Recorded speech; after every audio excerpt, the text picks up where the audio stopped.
All right, so Governor Ron DeSantis of Florida signed legislation on the first day of Pride Month, actually, that bans transgender athletes from girls' and women's sports. He said about doing it specifically on the first day of Pride Month, quote, I think standing up against discrimination of our women athletes, I think that's the right thing to do this month, next month, or any month. He said further, what we did with the girls' sports bill was we're standing up against discriminating against our women athletes because the fact of the matter is, if you force them to participate against biological males, that's fundamentally unfair. That's not a level playing field. And we've talked about this before, and I think for the most part, our panel agreed it was not a level playing field to have transgender athletes participating in women's sports. But now that DeSantis put it into law and said what he said, what is everyone's thoughts today on transgender girls and women competing in women's sports? Also, what are your thoughts on DeSantis doing this specifically on the first day of Pride Month? I'm going to start with That's Robbie. bullshit. That's Yeah, bullshit. that's and I hate it. Actually, that's a deliberate attack. Yeah, that's a deliberate attack, and that's just it demonstrates his character. All right, I think we all. I'm refraining from throwing something at him right now on my computer screen. He's such a jackass. Snatch him through the screen, Patrick. Snatch him through the screen. All right. Well, let's stick with the other question. So, what do we think about transgender athletes in women's sports specifically? All right, Robbie? So I have to agree that biologically, a biological male will, like I even did a little bit of homework on it just to make sure that I wasn't speaking out of turn. But whenever you monetize anything, we're talking about high school and college athletes. We're talking about scholarships and potential salaries that are up for grabs at that level of competition. So it's a bit of a slippery slope. So I'm going to say this. I'm all for promoting trans athletes. I'm all for fair and equal competition. I'm also for protecting athletic scholarships for biological women. So I honestly believe that the creation of a trans athletic league will be the way to go in order to preserve everybody's right to compete fairly.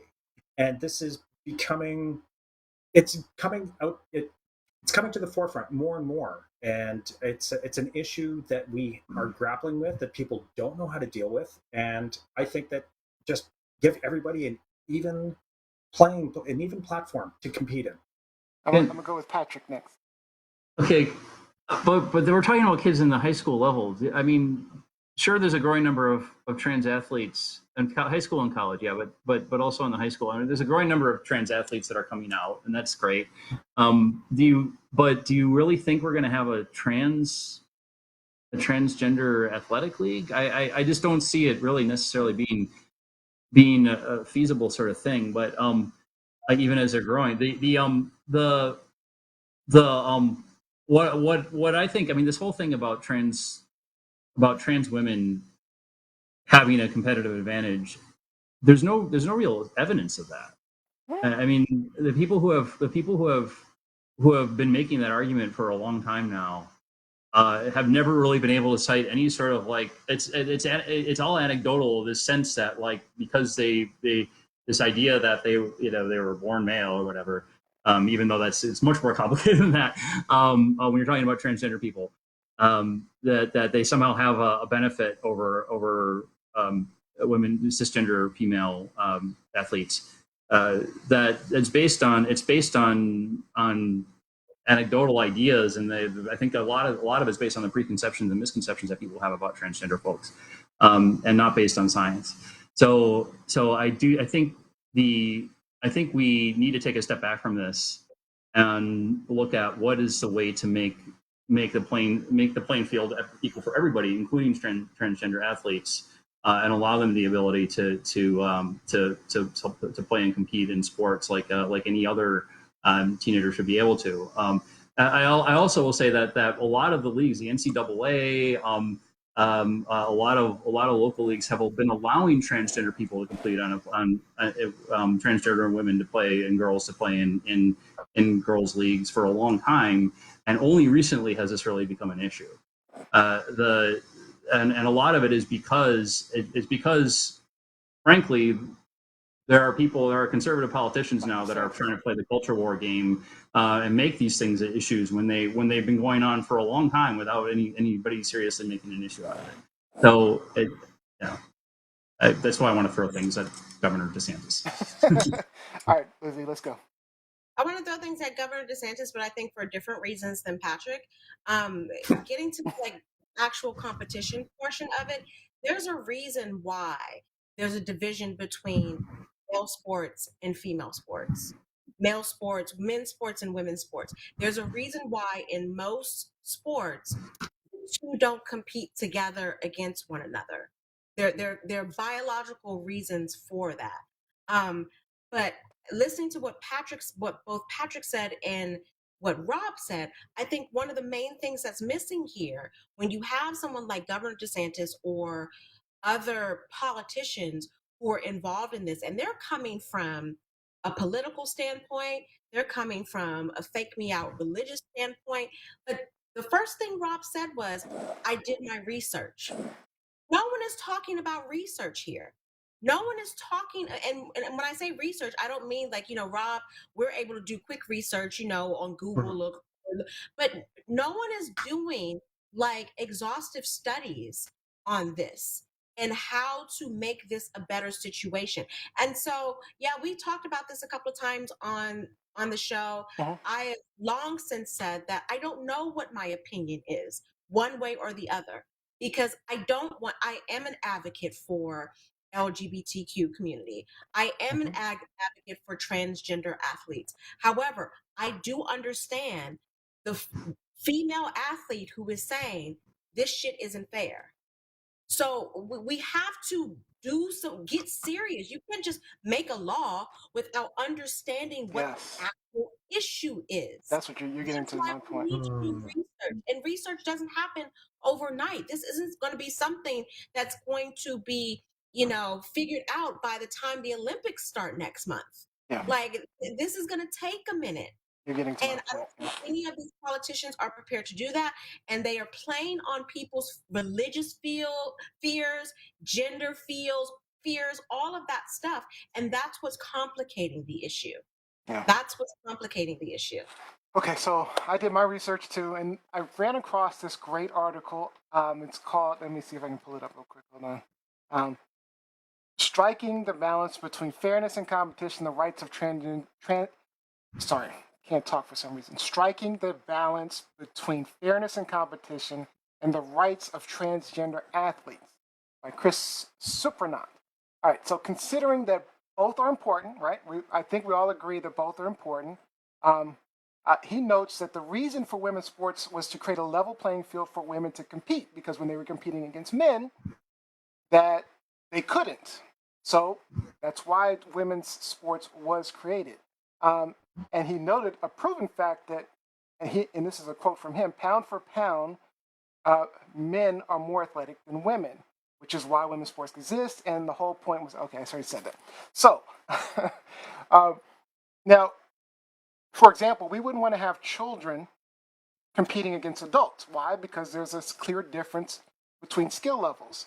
We wouldn't have children who are 2 playing, competing against children that are 15, because there's a clear difference between them. You could look at the weight classes in boxing, right? For example, there's different weight classes because you create a level playing field for each of the weight classes, because it's very hard for a small fighter to compete against a heavyweight. Or, we have the Paralympics, the Senior Olympics, the list goes on, right? Creating level playing fields for players to compete. So he says, and he actually pointed out that Serena Williams a while back had said, we can, me and Venus can take on any player in the top, not in the top 200 top players in the world. We can take any male on. And then she actually played them, and they got swamped by a number 203 ranked male player. And later she ended up saying that, in the women's circuit, those were all been winners, but he picked them up no problem. And that was like 1998 from what I'm seeing. Anyway, the whole point is he did. Go ahead.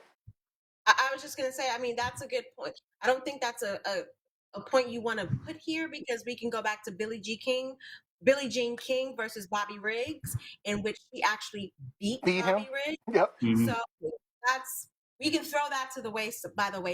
But I think what Serena was saying is that the average, even if you're talking about tennis, and just the average serve of a male athlete is way more than what the average serve of a female. Like, there is a physical advantage. All right, There's a physical advantage there. So this is the solution that he suggests, right? And let me try to. So he says, instead of excluding transgender women from competition, just like boxing, create another competition level instead of just men's and women's. And this is similar to what Rob was saying, but instead of making it transgender, make it an open division where men can compete in it, women can compete in it if they choose to, and of course transgender can compete in it. And that way you have a relatively level playing field for transgender athletes. And in addition to that, and it occurred to me that it actually helps, because I was looking at this particular image where there were two transgender women competing against, this was Connecticut, I believe, against... Is this high school? I think this is high school, yep. And the two transgender men came in first and second, as expected. But what I realized looking at this is it forces the women to compete harder. And that's not necessarily a bad thing. So if you create something like an open division, it gives the women something like Serena and Venus. If there were an open division that they could compete in, that would be great for them to be able to compete in something like that and improve their own skills.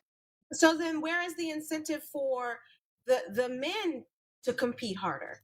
Like, why is the onus? Well, no, it's the opposite for men. They can compete down because maybe if you're not in the top 200, you want to compete on a level playing field. But competing down is not the same as competing harder.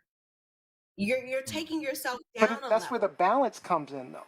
There is no balance. If I have to work harder to compete against you, and you're just running in, okay, I didn't do anything over the weekend, I'm good. That's not fair at all. At all. Like, the woman shouldn't have to compete harder. I'm not saying they should have to. That's what I'm saying. There should be an open division where they can choose to.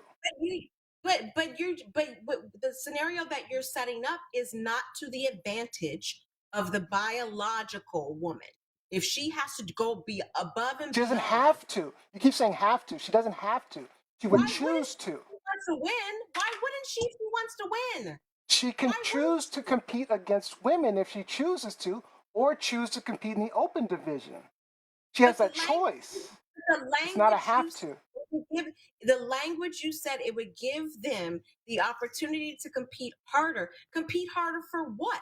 If they're still competing against a biological male, chances are they're not going to win. They can win. You just gave a great example with Billie Jean King. And this girl did not lose by a lot. Hold on. The girl in this did not lose by a lot. She could have competed. We are talking about two athletes that are going to be high school, that are going to be in college, that are going to be professionals. And the Billie Jean King thing, that was an exhibition. That wasn't a real competition. Sure. And he wasn't a good player anyway, let's be honest. I do think this raises some interesting questions about, like, because especially when you look at the high school level, like what is the point of competition, and you're really trying to get people to strive to be their best. There's the idea of just focusing, segregating people off from gender and then having them compete against each other. I mean, shouldn't they? Maybe I'm being a little bit Pollyannish with this, but shouldn't we be mostly just encouraging folks to strive what is to be their best at their own achievement level, regardless of what that is? Sure.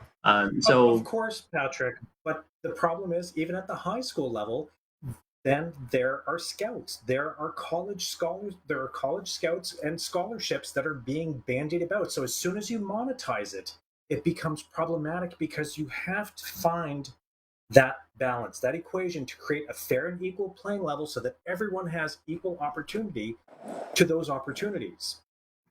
Because, I mean, whenever you monetize something, there's scruples come into play, and not everyone is ethical, and some people are happy to make bad decisions to make a quick buck. And Yeah, there's a lot of problems with that too. everyone's coming from a different point of reference. Like you have even high school students, unfortunately, who know that they have to compete and compete well to get their family out of their situation.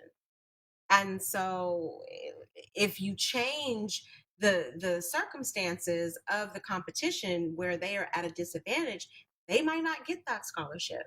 Yeah. They might not be able to compete and play or get on the team at the college level and then advance to the Olympics. Or They mentioned some suggestions about like doing a handicap as well, where you would take into account the difference in testosterone levels and things like that, and then you would give them like some handicap, some calculation that has been. This particular guy, Christopher, he didn't like the idea, but I didn't like the idea either. But I mean that was something that someone had suggested, and he's like, that doesn't make any I mean, sense. it's again like Patrick said, and both Patrick and Robbie said, like these politicians are not even having the conversation that we're That's my having. problem. Right. That's my problem. You don't just legislate something like this Yeah. without coming up with a viable solution that works for both people, both sides of the situation. You don't just legislate something like that. You wouldn't do that, Patrick. Right. Can I just do a little bit of a timeout and point out one thing that because I heard people make the comment, because this is going to bother me if I don't say it. Okay. I heard people make the comment about calling somebody a biological woman as opposed to a transgender woman. Transgender women are biological women too. What the right term is transgender women and cisgender women. There's a lot that we don't understand about biology. And what the way that a person's mind works, the way that causes somebody to be a transgender woman, that person is just as much a biological woman as a person who's a cisgender woman. So I just wanted to do that little syntax correction. No, and cis is a term that unfortunately gets dropped quite a bit. So no, thank you for the refresher. Thank you. No, Lizzie, I know you want to say something. I don't necessarily agree with that, but I would respect the terminology. As a biological woman who, has a menstrual cycle, as a biological woman who, had a myomectomy, had to have fibroids removed, like I don't necessarily agree with that. However, I would respect the terminology. If that's what I am supposed to say, because I don't want to be offensive to anyone, and I want to be respectful of how the next person feels. But there in my head there is a difference in biology, and that's not taking away from a transgender woman at all. But there are differences, and that's fine. To me, that's fine. But and I often wonder because I've seen the word. I believe it's spelled Patrick C. Is it CYS? Cisgender, CIS gender. So I remember the first time I saw that, I didn't even know how to pronounce it. I was like, oh goodness, I don't even know if I want to say it until someone tells me how I'm supposed to pronounce it. I have no problem saying that. Whether I agree with it, I might have to do my research. This might end up being our longest show. We have to move on, unfortunately. We really do. This is our longest show. It's not. Actually, no, I think we had a 2-hour show. We did have a full 2-hour show. We have had. We are not done the game show yet. We're going to get to the game. Away. Trust me, the game show will go very quickly. Before you came on, Robbie, that was when we had Yeast and Jam. Woo! Oh yeah. Yeah. All right. So that is it for Hot Tops. I do want to get a couple of comments in because I saw some online. Liana Jones says, I think a league won't make sense because you also have transgender men born biologically female. That will be a disadvantage. That would be at a disadvantage against transgender women. It's so much to consider and to work out. Olivia says, create their own league, call it a day, make it simple. Derek Winter says, so too transgender. I didn't hear I you was just say. saying, I would agree with them and saying this is why we can't just throw out laws, Right. because Yeah, that I have a huge problem with that. So two transgender men to compete against two transgender women, unclear explanation. Okay, so that's it. That's it for our hot topics. Thank you for participating, Mayor Patrick. Truth, lies, shenanigans. Man, that was deep. that was well, deep. All that's right. what happens. You It's take good. a week off, you come back with this heavy hitting. We did have a lot to talk about. It was a lot to talk about. You're ready to dive back into the deep conversation after last week, huh? You bring on the All food, right. Mayor. No, we gotta come hard. All right, let's run into our game show. We're gonna make this a quick game show.